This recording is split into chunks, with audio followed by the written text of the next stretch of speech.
السلام علیکم ورحمۃ اللہ وبرکاتہ۔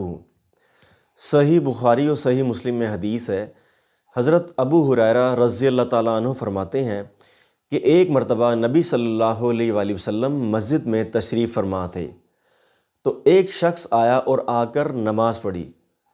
تو نماز پڑھنے کے بعد وہ نبی صلی اللہ علیہ وآلہ وسلم کے پاس وہ شخص آیا اور نبی صلی اللہ علیہ وآلہ وسلم کو سلام کیا۔ تو نبی صلی اللہ علیہ وآلہ وسلم نے سلام کا جواب دینے کے بعد کہا، ارجع فصلی انک لم تصلی، جا تو نے نماز نہیں پڑھی، پھر جا کر نماز پڑھ۔ وہ شخص دوبارہ جاتا ہے اور جا کر نماز پڑھتا ہے اور پھر آتا ہے اور سلام کرتا ہے۔ نبی صلی اللہ علیہ وآلہ وسلم پھر کہتے ہیں، ارجع فصلی انک لم تصلی، جا کر دوبارہ نماز پڑھو، تم نے نماز نہیں پڑھی۔ وہ شخص پھر جاتا ہے اور جا کر نماز پڑھتا ہے اور دوبارہ آتا ہے، تو نبی صلی اللہ علیہ وآلہ وسلم پھر اس کو یہی بات کرتے ہیں، ارجع فصلی انک لم تصلی، تو نے نماز نہیں پڑھی، نماز کو جا کر دوبارہ پڑھو۔ پھر وہ شخص کہتا ہے کہ اے اللہ کے نبی، آپ ہی مجھے سکھا دیجئے۔ تو نبی صلی اللہ علیہ وآلہ وسلم اسے کہتے ہیں کہ جب تم نماز کا ارادہ کرو تو پہلے اچھی طرح وضو کر لیا کرو۔ وضو کرنے کے بعد قبلہ رخ ہو کر اللہ اکبر کہو، اور تمہیں جتنا قرآن یاد ہے اتنا تم قرآن پڑھو نماز کے اندر۔ اس کے بعد رکوع کرو اطمینان کے ساتھ، اور پھر دوبارہ سیدھے کھڑے ہو جاؤ اطمینان کے ساتھ، پھر سجدہ کرو اطمینان کے ساتھ، اور پھر بیٹھ جاؤ اطمینان کے ساتھ۔ اس کے بعد پھر سجدہ کرو اور پھر دوبارہ بیٹھ جاؤ اطمینان کے ساتھ۔ اور ایک حدیث میں تو یہ آتا ہے کہ پھر یہ کہا کہ پھر کھڑے ہو جاؤ اطمینان کے ساتھ۔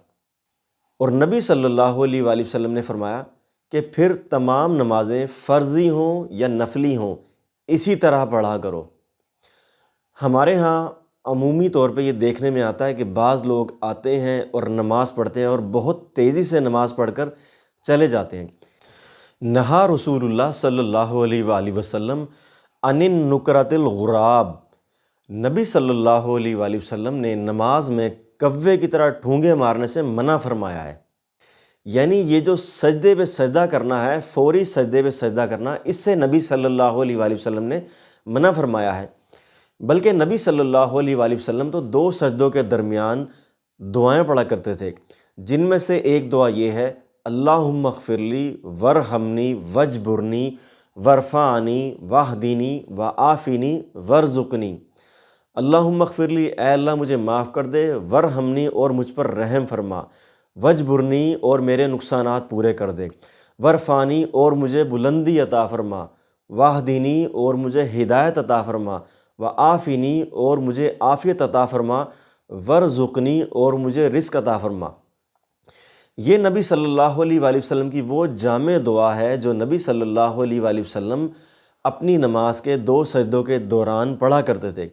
اس کے علاوہ نبی صلی اللہ علیہ وآلہ وسلم رب اغفر لی رب اغفر لی بھی پڑھا کرتے تھے، اے اللہ مجھے معاف کر دے، مجھے بخش دے، نبی صلی اللہ علیہ وسلم یہ بھی پڑھا کرتے تھے۔ تو ہمیں بھی چاہیے ہم اپنی نماز کو مزید خوبصورت بنائیں ان دعاؤں کے ساتھ، تاکہ ہمارے مسائل بھی اللہ تعالیٰ حل فرمائیں۔ اللہ تعالیٰ ہمیں ان دعاؤں کو یاد کرنے کی توفیق عطا فرمائے۔